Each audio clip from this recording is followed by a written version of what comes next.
What does one say to an ancient Nephilim ghost? I suppose you start with... Ow! Right in the schnoz! Hello, my friend. Stay a while and listen. What's going on YouTube? It's Filthy and we're back with another video. Quick one today. We're going to say why Necromancer is always a fast start in any new Diablo 3 season. This season, season 29, is no exception. We're going to get the Grace of Inarius set, and I think it's pretty decent. I had a comment, somebody was suggesting maybe going Legacy of Dreams rather than actually bothering to use this set. I'm not sure that's quite correct. So we're just going to jump in and kind of go through it. So what we've done is similar to the DH video that we've done previously. We have simulated a new season. So taken all of the Paragon out, we've got two pieces of Inarius. This is just for illustration. I'm going to explain why you might not want to even bother doing this. But yeah, we've got the two piece, so it's like we've got to 70. We've done the season journey to get the two pieces, and we've just basically slapped a couple of modifiers together. Now the two-piece Inarius doesn't really do much. Bone armor damage is increased by 1000. You will be able to use this skill to do a bit of damage. It will one-shot some stuff on Torment 4 immediately with this 1000% damage increase. But the real kicker for Necro, and the reason it is so good at the start of the season, is because of Corpse Explosion. Not only is this one of the best skills to level in the game, Necro on average is probably the fastest class to get there. You also have access to the Grasp of Essence gloves by making a level 1 Necro, rolling your blood shards at Kadala and extracting it into the cube. You get 200% damage increase for 6 seconds each time you use a Corpse Explosion, and this stacks up to 5 times for, again, 1000% damage. And Corpse Explosion hits like an absolute truck, and it's got a really big area of effect. Now, you don't need to do the Inarius set by all means. You can go, when you get to 70, you can do your first Rift, get your first Greater Rift key, and then you can just come down here and you can do level 1, level 4, 7, 10, whatever it is that you're up to at 70. You might well be able to be doing like level 7, level 7 or 10 immediately. First Rift is going to give you a Bane of the Powerful gem, which is the one that you always get first. Don't know where my Bane of the Powerful is, on another character perhaps, but you also on your second one will get this Legacy of Dreams gem. Now it is going to offer you a modifier, so the way this gem works is the more legendary items you have, the higher rank this is, the more damage you do. The damage bonus is doubled for ancient items, but at 70 with a fresh character you're unlikely to have any ancient items.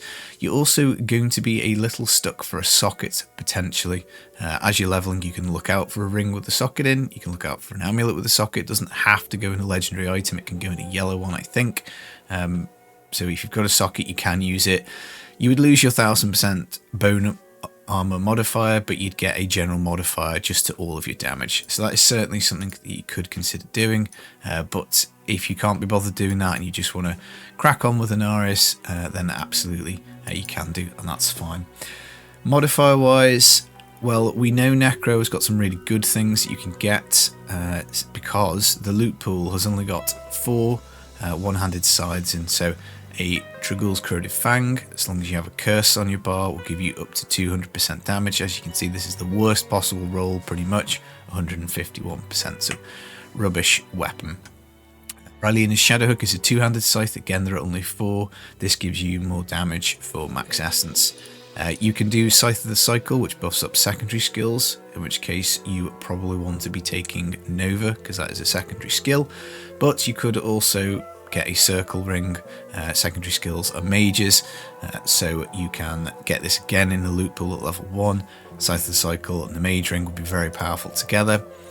A Nair's Black Death, all you need to do is make poison selections for skills, so like Bone Armor Dislocation and the Corpse Explosion, just pick a poison rune on there. That would give you a 200% poison modifier. Blood-type Blade is another good one. Death Nova does increase damage up to 400% for each enemy within 25 yards. You can stack lots of enemies in that 25-yard radius, so that is another really big one that can go there. Funerary Pick, Siphon Blood drains extra targets, and it does have a modifier on now. This isn't like an old one, I just haven't played this account. So again, it does have a modifier on it now. Let's have a load it up here because that will show the correct version. Yep, 300% increased damage. You can also pair that with the Iron Rose offhand if you get it. And again, there's only 4 of these in the pool. That gives you 3 Novas. So that's another powerful combo. The point I'm getting at is you've got modifiers that are very easy to get at level 1. You've got modifiers that are very easy. Oh, we had an Iron Rose here.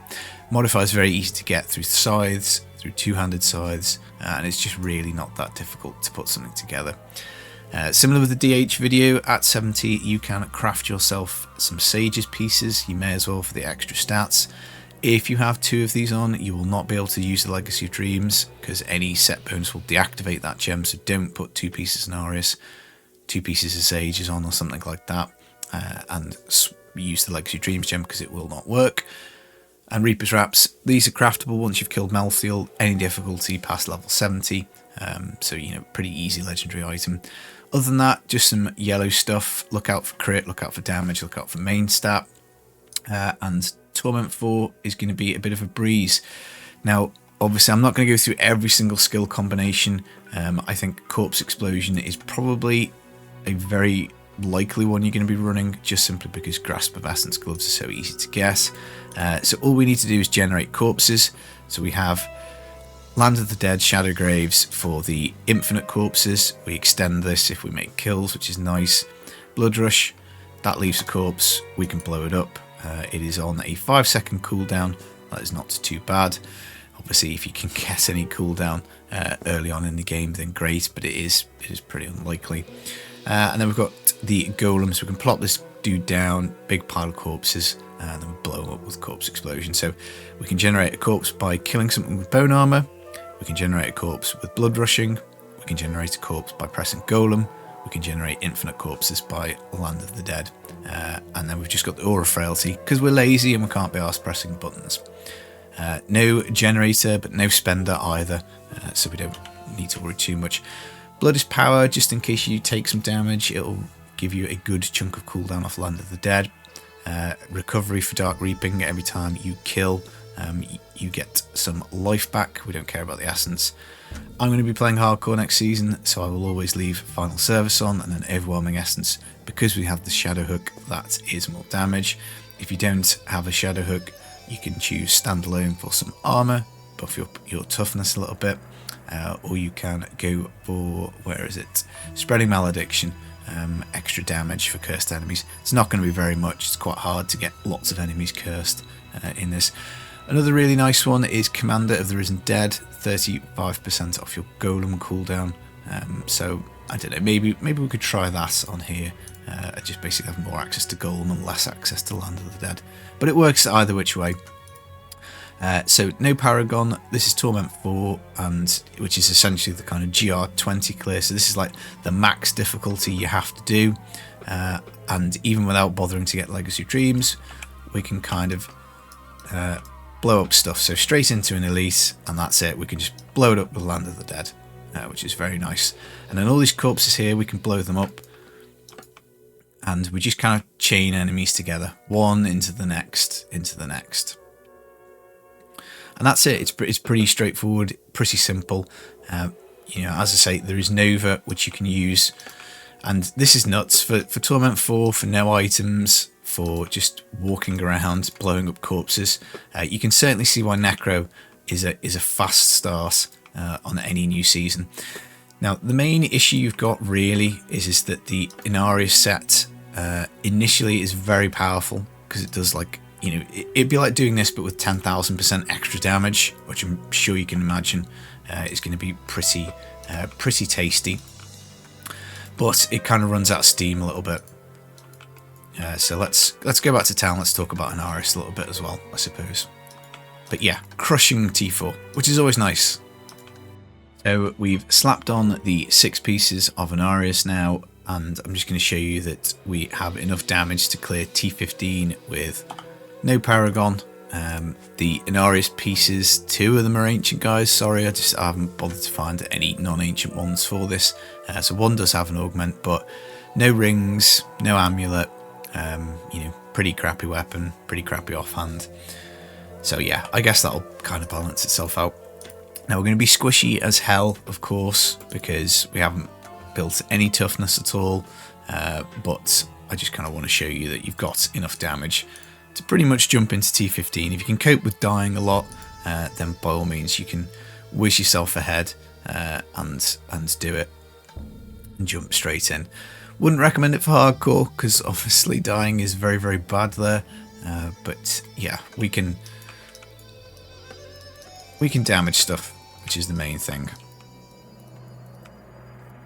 You need obviously to activate your bone armor to do any damage to start off with.